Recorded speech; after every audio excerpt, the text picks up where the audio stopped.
Welcome to episode 102 of the People's History of Ideas podcast. Last episode, we talked about some of the events and issues leading up to the 6th Congress of the Chinese Communist Party.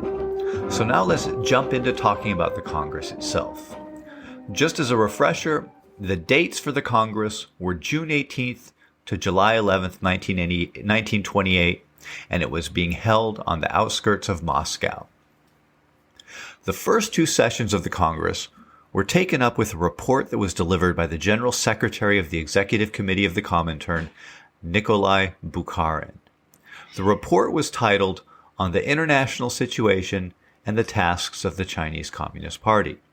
Now, before we dive into the content of this report, just a couple of words about this.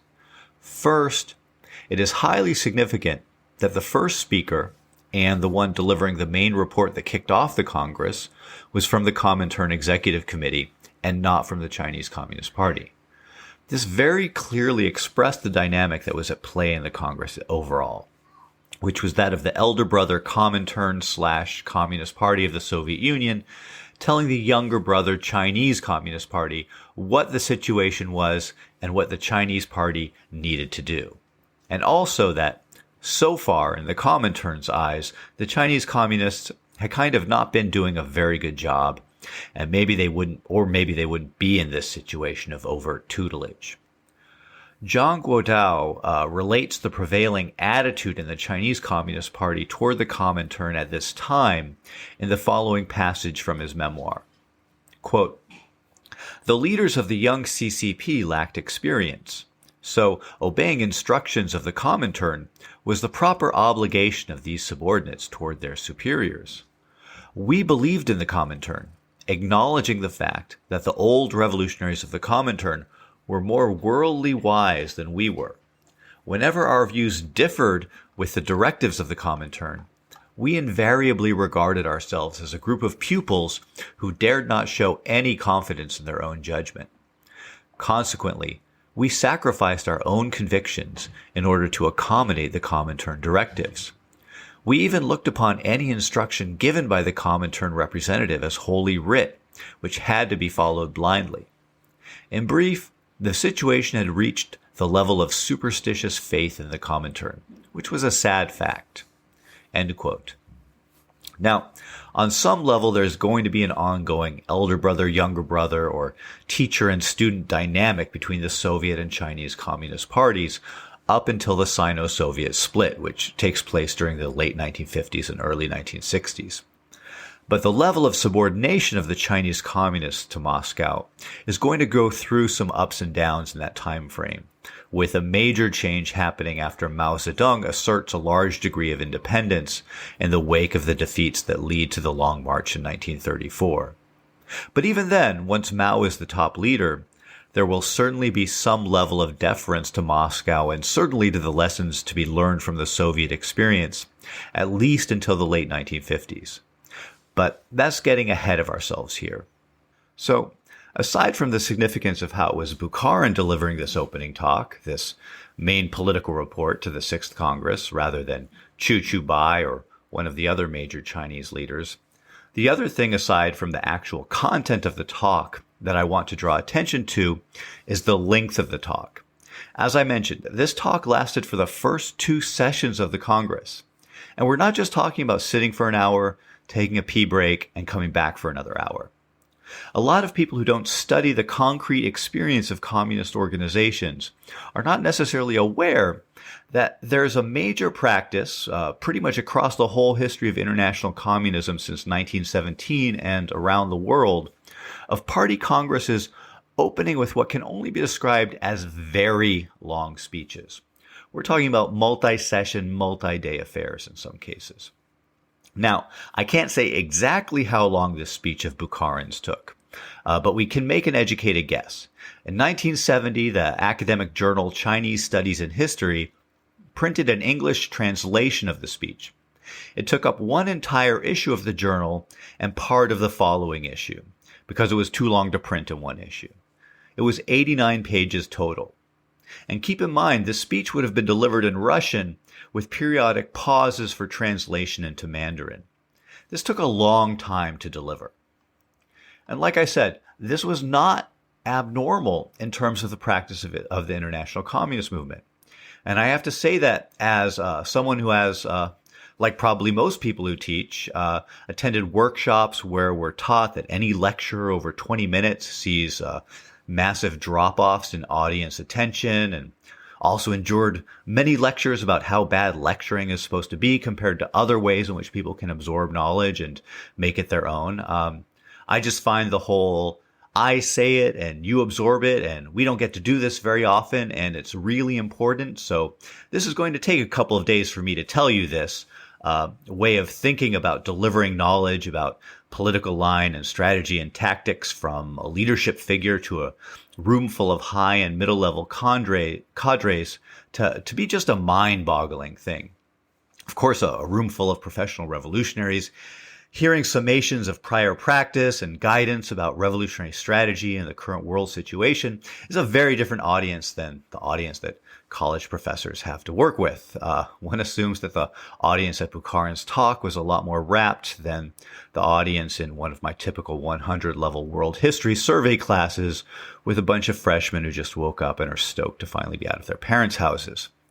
But even so, there's something about very long lectures that I can't help feeling indicates an incorrect assumption about how knowledge can be transferred from a teacher to students or from a high-level leader to lower-level leaders. And given the ongoing frustration that higher-level party bodies usually seem to have with lower-level party bodies' grasp of the party line, much less their ability to apply the party line, throughout the history of international communism, really just about everywhere in the world, across at least the past century of world history, I think I'm probably onto something. Now, over the years, I've interviewed people who have sat through any number of these sorts of speeches, from a number of different parties around the world, and whose experience spans the second half of the 20th century and even into this century. And I'm always amazed that they treat this sort of thing as just how it's done. I don't think I could sit through it myself. And to be clear, we're talking about uninterrupted speech here, not something with questioning and discussion coming from the audience. Anyways, that's my 2 cents about just the length of this talk. Okay, so with that said, let's dig into the actual content of what Bukharin said. The speech was divided into 6 parts. They were the situation of the international revolution, the worldwide significance of the Chinese Revolution, the nature and the future of the Chinese Revolution, experience of past struggle, present stage of the Chinese revolutionary movement, and the general line of the Chinese Communist Party. The first section of the speech, the one titled The Situation of the International Revolution, previews a major concept that's going to be introduced to the world immediately following the Chinese Party Congress.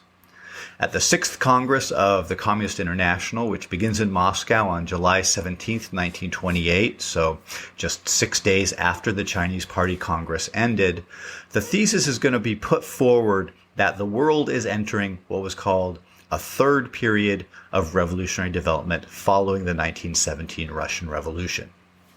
At the Comintern Congress, the significance of the idea that the global revolutionary movement was entering a new third period was that the global revolutionary movement was on an upswing, and so more radical action was called for than had been the case in the recent past.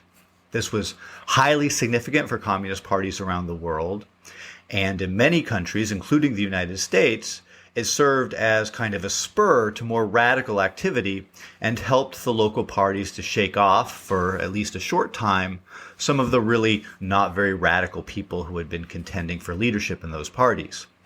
For example, in the United States, these new third period policies are associated with some of the most heroic things that communists ever did in the United States, such as organizing sharecroppers in the South, as documented in the oral history of Ned Cobb that is commonly assigned in African American history classes, All God's Dangers, and also in Robin Kelly's book Hammer and Hoe.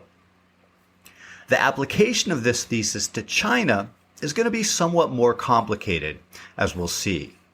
After all, one of the main themes going into the 6th Party Congress is that the party has been too radical, too eager to jump off with armed revolts wherever possible.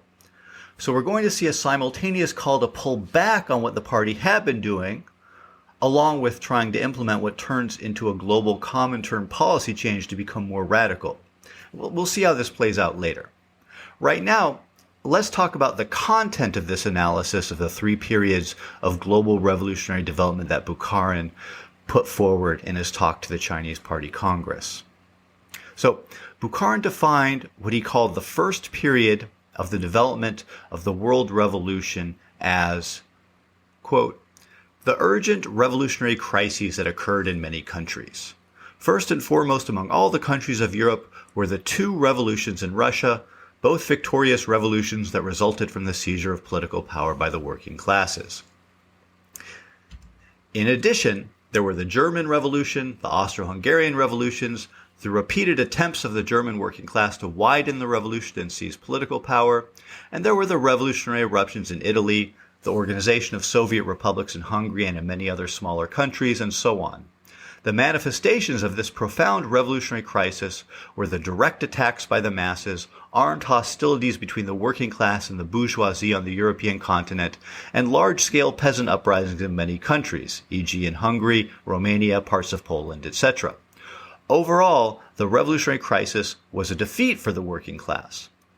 The working class was defeated because first among all the workers' movements of Western Europe, there was no close solidarity and no organization of a sound communist party. And in many countries there were only scattered communist cells. Perhaps this was because the majority of the Western European working class was still under the influence of the reformism of the social democratic parties. The second reason is ultimately linked to the first. The defeat of the working class was extremely significant, especially in the following countries. In Germany, for example, all the finest elements of the working class took up arms and thrust themselves into the midst of battles. They suffered bloody defeat and lost their best core elements. And they lost such great leaders of the workers' movement as Luxemburg, Liebknecht, and many others. And the working class suffered bloody defeat. As the working class suffered bloody defeat, the bourgeoisie was able, to a certain extent, to once again begin a new future of capitalist development. And it permitted capitalism and the entire capitalist structure to enter a new period of development. The defeat of the working class, therefore, was precisely the starting point of the new period of capitalism. End quote. After this, Bukharin moved on to discuss a second period that set in around 1922 or so, which he describes as being characterized by the partial stability of the capitalist economy. Here's how he characterized this period. After the defeat of the working class, the bourgeoisie constantly utilized new ways or new means, the occurrence of fascism in Italy, for example, to begin the consolidation of its own capitalist economy, which had disintegrated during the first period. We can see that economic relations were smashed to bits during the first period after the World War. The tremendous disintegration of the economy, the falling into absolute poverty of many countries, the utter exhaustion of the productive forces, the extraordinary chaos in the finance and currency systems. In short, all economic activity had already disintegrated. After the defeat of the working class, and after the political power of the bourgeoisie had been consolidated somewhat, the economic recovery of capitalism was very limited. The bourgeoisie expended a great deal of energy and finally began to bring about the recovery of the flow of currency and the credit system. Moreover, it began to refit somewhat its enterprises with new equipment. It took advantage of the distressed state of the working class, using all its strength to exploit the working class in order to wring unprecedented large-scale profits from the working class, and it used most of this profit to change the equipment in its enterprises. The so-called transformation of the equipment in enterprises was simply the changing over to the use of new production tools in enterprises. But the changeover to the use of new production tools further necessitated new methods of labor organization to make the workers work harder than before. And then the many conditions that the workers won in the earlier struggle were all wiped out. Therefore, due to the utter exploitation of the working class, due to the wiping out of the conditions achieved by the working class during its earlier victory, due to the compelling of the working class to work harder and more slavishly than before, the bourgeoisie began to occupy a higher base from which to carry forward its capitalist production. During this period, there were a number of new inventions. the majority of which were wartime inventions in chemistry, electrical science, and many other technological fields. At this time, they were all applied to the transformation and improvement of the capitalist economies. Therefore, for all these reasons, capitalism eventually enhanced its own economies. If we discuss not merely Western Europe, but simultaneously look at the capitalist economies throughout the whole world, then we come to realize that capitalism rescued itself from the conditions of great chaos after the Great War. That first it restored the productive forces of its own economies to their pre-war level, and later surpassed the pre-war scale. And that is not all. We can say in addition that in the technological sector, capitalism was finally able to advance a considerable number of technological revolutions and greatly alter industry and its productive organizations. Moreover, it simultaneously created great enterprises that did not exist before the war. That is, such monstrosities as syndicates, trusts, and united banks, and others. End quote. This stabilization, however, revitalized the economies of the imperialist countries, and now these countries were competing with each other ever more aggressively for markets. And Bukharin saw this as leading both to inter-imperialist war in the near future and, along with this prospect for inter-imperialist war, also the possibility for revolutionary movements to take advantage of those conditions and seize power, just as happened in Russia during World War I. And so this period of increased inter-imperialist contention signified the onset of a new third period, which called for more radical communist activity than during the period of relative stabilization of global capitalism. Here's how Bukharin described it. Quote, "If the second period can be termed a stage of partial capitalist stability that was both reborn from and consolidated after the Great Storm of 1918 to 1922, that produced new links that prolonged the period of economic relations, then the third period is first and foremost the stage during which the old and leftover contradictions and the newly arisen contradictions of capitalism are developing and expanding in unison. Day by day, the relations between the Soviet Union and the capitalist countries are deteriorating and becoming more aggravated. The capitalist world has to seek new markets, while at the same time it has to wipe out the danger of socialism, which is manifest in the existence of the Soviet Union. Therefore, every country, striving for first place and dreading to fall behind, madly arms itself. There are many attempts to surround the Soviet Union. Of course, the danger of war only increases. The relationships between imperialist countries and colonial areas are also growing more tense. Chinese comrades have personally had a taste of this, so they understand it very clearly. The relations between all countries, not just between the Soviet Union and every capitalist country, but between all the capitalist countries, are also becoming more and more tense. I'll give you an example. Anglo-US relations. Some time ago, most of our own knowledgeable comrades and perceptive economists still said that the two countries work together, but now all are extremely clear about it. England and the United States have become mortal enemies. Most recently, we have seen within Europe that the relations among all classes have also become exacerbated, because in the footsteps of the prolonged stability of capitalism, the squeeze is being put on the working class with increasing ferocity. During the second period of the development of the international workers' movement, the position of the working class, because it had just been defeated, was one of extreme hardship, so it had no strength to resist. Nevertheless, it gradually regained some of its strength after the Great War. It revitalized itself anew, or, to put it more accurately, it began to revitalize its own rank and file. At that time, the capitalists wanted to attack it again. The working class, of course, had to resist them, and thereupon the working class became leftist and revolutionized. And with that, the strength of the communist parties increased, whereupon the class struggle also intensified. This, then, is the third period in the advance of the international revolution. The nature of the third stage is manifested in the colonial areas first and foremost by China's Great Revolution and imperialism's wars against China's Great Revolution. In Europe, it is the revolutionization of the worker masses and the danger of war against the Soviet Union by every imperialist country. This period has also foreshadowed anew the greatest historical catastrophe. Between labor and capital, between the imperialist countries and the Soviet Union, there is about to be a tremendous struggle. The present situation is at this very minute developing into a great class struggle, a defiant resistance on a worldwide scale by the oppressed masses of the proletariat and the colonial areas. Such a great struggle is unprecedented in the history of mankind. There is no precedent for it in the history of the entire world." End quote. So, just a few comments here. One of the reasons I wanted to read all this out from Bukharin's speech is that this way you can get a first-hand sense of the sort of reasoning that went into formulating Comintern policies.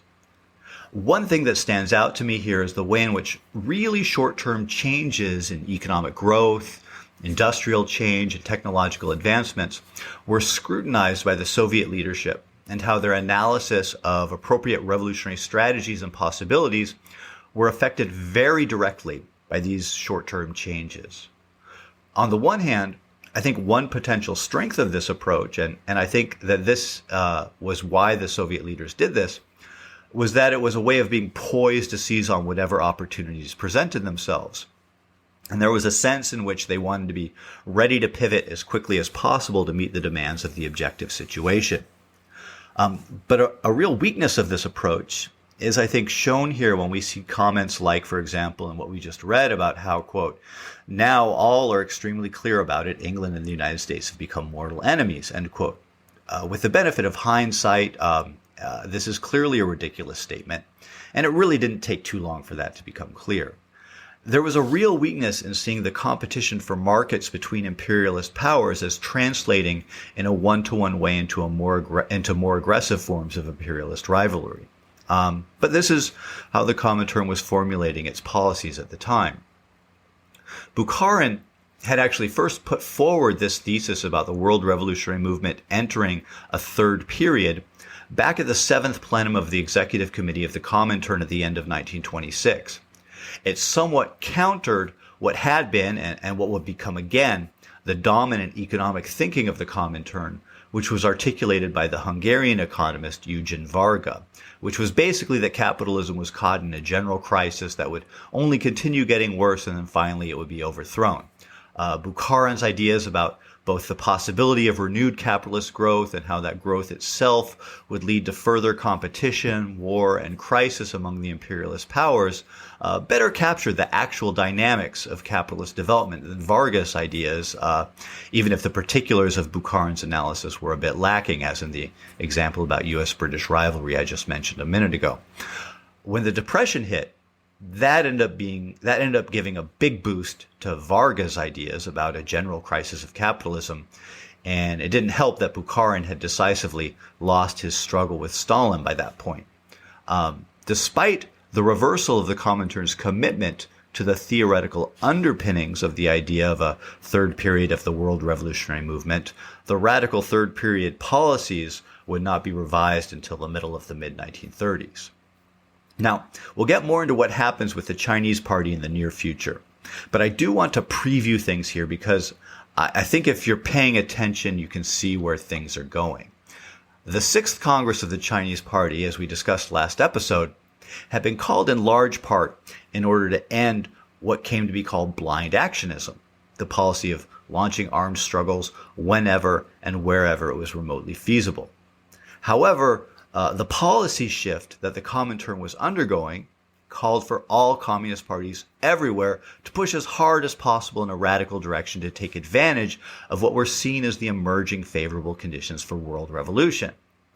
Thus, what we're going to see is Qiubai getting blamed for all the bad things that he had done which were inappropriate to the situation in China, and then a new leadership being put in place which is going to be tasked with carrying out policies largely similar to those that Qiubai had been pushing for. This new policy is going to end up being called the Li-Li-San line, and we'll have ample opportunity to discuss it in the upcoming podcast episodes. This situation is going to result in some fairly catty exchanges between Qiubai and Bukharin at both the Chinese Party Congress and at the 6th Comintern Congress, where Qiu will repeatedly call into question whether there is any difference between the second and third periods, essentially being the only person in the room who's willing to say it out loud, but clearly a lot of Chinese communists had to have agreed with him. And from the standpoint of China, it's hard to fault them for that. All right, we'll dig further into Bukharin's talk at the Sixth Party Congress next episode.